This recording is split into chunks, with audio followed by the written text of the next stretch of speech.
ভুল তথ্য পেশ করে নির্বাচনে প্রতিদ্বন্দ্বিতা। রাজ্য জুড়ে একের পর এক চাঞ্চল্যকর অভিযোগ। অক্ষর পরিচয় নেই নির্বাচিত ওয়ার্ড মেম্বারের। কোনোদিনই স্কুলে যাননি নির্বাচিত ওয়ার্ড মেম্বার। স্কুলের জাল সার্টিফিকেট দিয়ে নির্বাচনে প্রতিদ্বন্দ্বিতা। হাইলাকান্দিতে জাল সার্টিফিকেটের জোরে পঞ্চায়েত নির্বাচনে প্রতিদ্বন্দ্বিতার অভিযোগ। জেলার মনাঝড়া গ্রাম পঞ্চায়েতের ৫ নম্বর গ্রুপের নির্বাচিত ওয়ার্ড মেম্বারের বিরুদ্ধে অসত্য তথ্য পেশের জন্য সদস্য পদ খারিজের দাবি। ওয়ার্ড মেম্বারের বিরুদ্ধে পুলিশ ফাঁড়িতে অভিযোগ দায়ের।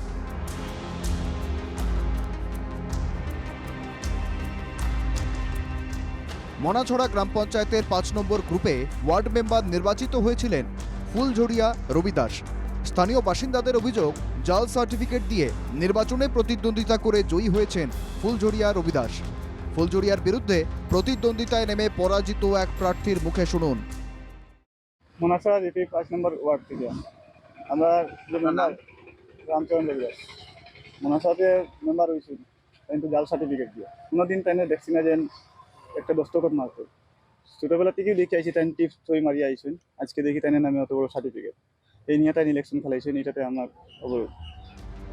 ফুলঝড়িয়া রবি দাস কোনোদিনই স্কুলে যাননি। এমনকি স্থানীয়দের অভিযোগ, তার অক্ষর পরিচয়ও নেই।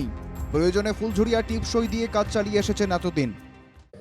আমাদের অভিযোগ এইটাই যে এখন জিতেছেন ফুলঝড়িয়া রবি দাস, তিনি কোনোদিন স্কুলে গেছেন না। উনি সাইনও দিতে পারেন না। উনি যতদিন ডিলার থেকে চাল নিয়েছেন উনি টিপ দিয়ে নিয়ে গেছেন, ঠিক আছে। তো আমরা এটাই অভিযোগ যে আমরা এটা সত্যভাবে এটার ন্যায় পাই, এবং আমাদের রামু রবি দাসে তার প্রতিনিধি ছিলেন, লেকিন উনি মেট্রিক তো পড়ছেন চান।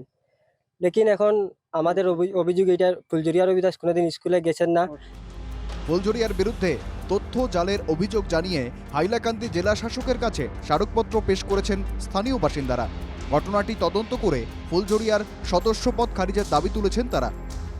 নথি জাল করার অভিযোগে আইনি ব্যবস্থা নেওয়ারও দাবি উঠেছে। Bureau report, NK TV Bangla.